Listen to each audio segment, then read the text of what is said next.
Berjumpa lagi semuanya di Warung Bude Yanti yang pada saat ini akan mencoba memberikan spoiler Donghua Perfect World episode 205.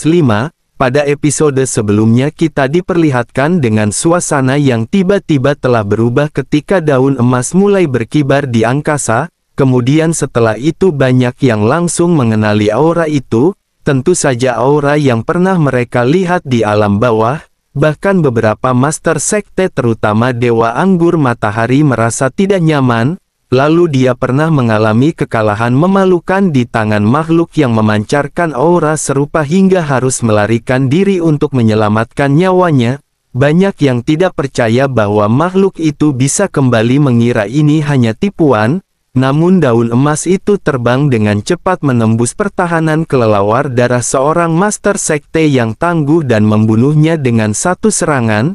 Kematiannya membuat semua orang terkejut dan ketakutan. Daun emas itu ternyata adalah bagian dari Dewa Willow, makhluk yang pernah menantang banyak master sekte di alam bawah dan berhasil membunuh beberapa di antaranya. Dewa Willow bukanlah makhluk biasa. Beberapa tahun lalu dirinya pernah menantang banyak master sekte sendirian membunuh beberapa di antaranya dan melukai banyak orang. Pertempuran itu meninggalkan bekas yang dalam bahkan mempengaruhi keseimbangan kekuatan di alam yang lebih tinggi. Banyak yang menduga bahwa Dewa Willow sebenarnya adalah makhluk purba yang pernah mengalami kehancuran dan sedang dalam proses pemulihan. Meskipun belum sepenuhnya pulih, kekuatannya sudah cukup untuk menimbulkan ketakutan. Kemunculannya kembali menimbulkan kekhawatiran besar di antara para master sekte. Namun tidak lama kemudian terungkap bahwa daun emas itu bukanlah Dewa Willow yang asli, melainkan cabang yang patah dari pohon Willow emas yang dijaga oleh penduduk asli peninggalan kuno abadi. Informasi ini membuat beberapa master sekte merasa lega karena mereka yakin bahwa cabang yang patah tidak akan mampu bertahan dalam pertempuran berkepanjangan. Meskipun demikian, kehadiran cabang itu tetap menimbulkan kekhawatiran terutama bagi Si Hao yang tahu bahwa cabang itu memiliki sisa-sisa kekuatan Dewa Willow. Situasi semakin rumit ketika Istana Abadi Perunggu bergerak mengeluarkan energi yang luar biasa. Master sekte dari berbagai pihak mulai bersiap untuk konflik besar. Beberapa seperti Tuan Negara Surgawi dan Tuan Lembah Pedang bersikeras untuk menghukum keturunan orang berdosa, sementara yang lain seperti Peng Bersayap Emas Besar dan Peng Langit Hijau berdiri di sisi Si Hao dan keberadaan abadi. Pertempuran pun tidak terhindarkan dengan kekuatan-kekuatan besar saling berhadapan. Tiba-tiba Dewa Willow muncul dengan penuh keagungan dari wilayah tidak berpenghuni mengenakan pakaian putih yang berkibar anggun. Di episode selanjutnya kehadiran Dewa Willow langsung mengguncang medan pertempuran dengan satu tamparan yang meluluh lantahkan Istana Perunggu kuno. Senjata legendaris yang dianggap sebagai salah satu dari 10 senjata terhebat di alam yang lebih tinggi. Istana itu terhempas ke tanah, menghancurkan gunung-gunung dan memicu ledakan dahsyat yang mengirim puing-puing berhamburan ke langit. Para master sekte yang menyaksikan ini terpana karena Istana Perunggu bukan sekedar bangunan melainkan senjata abadi yang tidak tertandingi. Makhluk tertinggi Istana Abadi, sosok legendaris yang telah menyaksikan kebangkitan dan kejatuhan banyak dinasti bangkit dari reruntuhan. Suaranya menggema penuh wibawa menantang Dewa Willow. Namun Dewa Willow tetap tenang dikelilingi oleh 3000 bidang cahaya yang masing-masing merupakan dunia sendiri. Di dalamnya dewa dan iblis bersujud dalam pemujaan menciptakan pemandangan yang fantastis dan megah. Sementara itu Tuan Lembah Pedang, seorang master sekte terkemuka, terluka parah hanya dengan satu serangan dari Dewa Willow. Pedang sucinya patah dan darah mengalir dari sudut bibirnya. Master sekte barat juga menderita kerugian besar meskipun proyeksi magisnya yang berupa biksu kuno serip tangan berhasil bertahan. Si Hao yang menyaksikan semua ini merasa jantungnya berdebar kencang. Dewa Willow adalah sosok yang sangat berarti baginya. Dulu di masa kecilnya Dewa Willow yang lemah dan sekarat telah menyelamatkan desa batu dan membimbingnya melihat dunia yang lebih luas. Pertemuan ini membuat Si Hao begitu bersemangat karena dirinya yakin bahwa Dewa Willow adalah sosok yang tidak terkalahkan. Meskipun begitu dirinya bertanya-tanya apakah ini benar-benar Dewa Willow yang asli atau hanya cabang yang patah dari pohon Willow emas, namun keyakinannya pada Dewa Willow tidak pernah goyah. Istana Perunggu bangkit kembali dari jurang hitam memancarkan energi kacau dan cahaya keberuntungan yang meluap. Makhluk tertinggi Istana Abadi menantang Dewa Willow menyatakan bahwa era kejayaannya telah berlalu. Namun Dewa Willow tidak gentar. Ribuan cabang emas pohon Willow melesat keluar mengikat Istana Perunggu dan menggunakannya sebagai senjata untuk menghancurkan musuh-musuhnya. Master Sekte dari berbagai pihak termasuk Tuan Lembah Pedang dan Gerbang Daun Naga Hantu berusaha mengepung Dewa Willow, tetapi mereka tidak mampu menghadapi kekuatannya yang luar biasa. Pertempuran besar pun meletus. Dewa Willow dengan ribuan cabang emasnya menyerang tanpa ampun, dengan kekuatan yang luar biasa membuat semua Master Sekte gemetar ketakutan. Tuan Lembah Pedang seorang ahli pedang daun yang dihormati dan Master Sekte dari ras ular terbang yang dikenal kejam dan tidak terkalahkan semuanya tumbang di hadapannya. Kematian mereka terjadi begitu cepat dan efisien membuat semua orang yang menyaksikan merasa ngeri. Dewa Willow dengan pakaian putihnya yang berkibar dikelilingi oleh 3000 bola cahaya yang masing-masing merupakan dunia sendiri menciptakan pemandangan yang megah dan menakutkan. Para dewa dan iblis di dalamnya bersujud memuja kekuatannya yang tidak tertandingi. Tidak ada yang bisa menghalanginya, bahkan Istana Perunggu, salah satu dari 10 senjata terhebat di alam yang lebih tinggi, dijadikan senjata olehnya untuk menghancurkan musuh-musuhnya. Istana Perunggu yang seharusnya menjadi senjata andalan makhluk tertinggi Istana Abadi justru diambil alih oleh Dewa Willow. Dengan kekuatan magis yang luar biasa, Dewa Willow menekan dan menyegel artefak tersebut, menggunakannya untuk menghancurkan para Master Sekte yang berusaha menyerangnya. Adegan ini begitu mengejutkan karena Istana Perunggu yang seharusnya menjadi alat pembunuh justru berbalik menghancurkan pemiliknya. Master Sekte seperti binatang bermata emas dan kalajengking surgawi berusaha melawan, tetapi mereka tidak mampu bertahan. Binatang bermata emas bahkan hancur berkeping-keping ketika Istana Perunggu jatuh menimpanya, sementara kalajengking surgawi tewas dengan menyedihkan setelah ekor surgawinya hancur oleh serangan Dewa Willow. Meskipun para Master Sekte berusaha bersatu untuk melawan kekuatan Dewa Willow terlalu besar untuk dihadapi, mereka mengaktifkan berbagai artefak berharga dan teknik ilahi, tetapi semuanya tidak mampu menghentikan laju Dewa Willow. Istana Perunggu yang kini berada di bawah kendali Dewa Willow menjadi senjata pembantaian yang menghancurkan segala sesuatu di jalannya. Para Master Sekte yang mencoba melawan satu persatu tumbang membuat yang lain semakin ketakutan, bahkan makhluk tertinggi Istana Abadi yang seharusnya menjadi sosok paling kuat tidak mampu mengendalikan situasi. Namun makhluk tertinggi Istana Abadi tidak menyerah. Dirinya mengeluarkan kutukan karat tembaga hijau, kekuatan jahat yang mampu merusak bahkan yang terkuat sekalipun. Kutukan ini menyebar merusak cabang-cabang emas Dewa Willow dan membuatnya tertekan, tapi Dewa Willow tidak mudah dikalahkan. Dengan kekuatan yang luar biasa dirinya memusatkan semua kutukan ke satu cabang dan menghancurkannya sehingga menghilangkan pengaruh kutukan tersebut. Ini adalah bukti dari kekuatan dan kecerdikannya yang tidak tertandingi. Dewa Willow melangkah masuk ke Istana Abadi dengan penuh keyakinan menghadapi serangan dari berbagai Master Sekte yang berusaha menghentikannya. Di dalam istana, sosok yang duduk membentuk jejak magis memunculkan burung kematian berkepala 9 yang langsung menyerang Dewa Willow. Namun dengan gerakan tangan yang lembut namun mematikan, Dewa Willow dengan mudah menebas 9 kepala burung itu, menghancurkannya seketika. Kekuatannya yang luar biasa membuat semua yang menyaksikan terpana, merasa seolah-olah mereka sedang menyaksikan sesuatu yang mustahil. Dewa Willow terus melangkah maju menghancurkan segala rintangan di hadapannya, termasuk simbol-simbol magis yang muncul dari dinding istana. Dirinya bergerak dengan tenang namun penuh kekuatan, seolah-olah tidak ada yang bisa menghentikannya. Makhluk tertinggi Istana Abadi yang sebelumnya dianggap tidak terkalahkan ternyata hanya bayangan palsu. tubuh aslinya muncul dari peti mati kristal yang meledak. Seorang tetua berambut putih dengan aura yang menakutkan dirinya mencoba menjebak Dewa Willow di dalam istana tembaga dengan mengaktifkan artefak magis tersebut secara penuh, menciptakan api yang membakar 9 langit. Namun Dewa Willow tidak gentar. Dengan ribuan cabang emas yang bersinar, dirinya menyerang istana tembaga dari dalam, membuatnya condong dan akhirnya terbang keluar menabrak para master sekte yang berusaha mengepungnya. Adegan ini membuat semua orang terkejut karena istana tembaga yang seharusnya menjadi senjata andalan justru berbalik menghancurkan pemiliknya. Pertempuran semakin memanas ketika lonceng tidak berujung.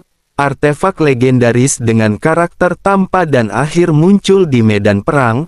Lonceng ini melepaskan kekuatan yang mampu mengakhiri segala sesuatu, bahkan membuat Dewa Willow terhuyung-huyung.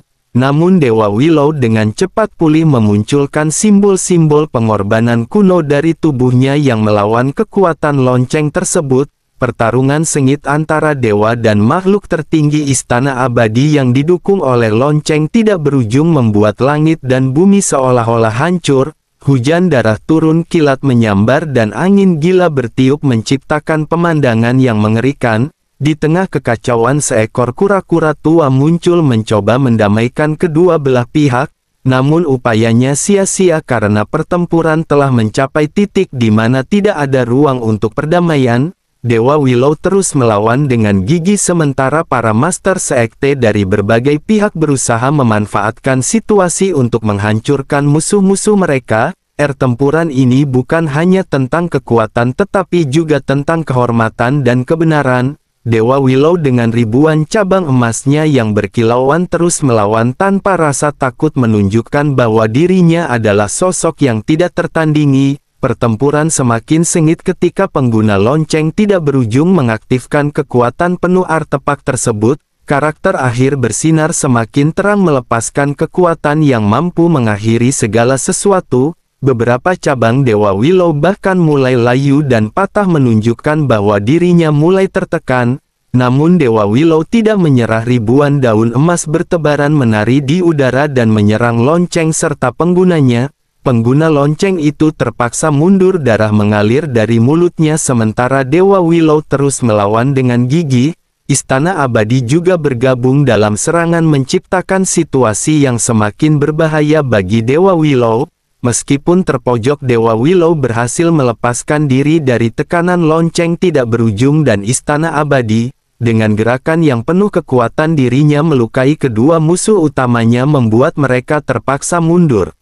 Para master sekte yang menyaksikan ini mulai panik, menyadari bahwa Dewa Willow masih memiliki kekuatan yang luar biasa.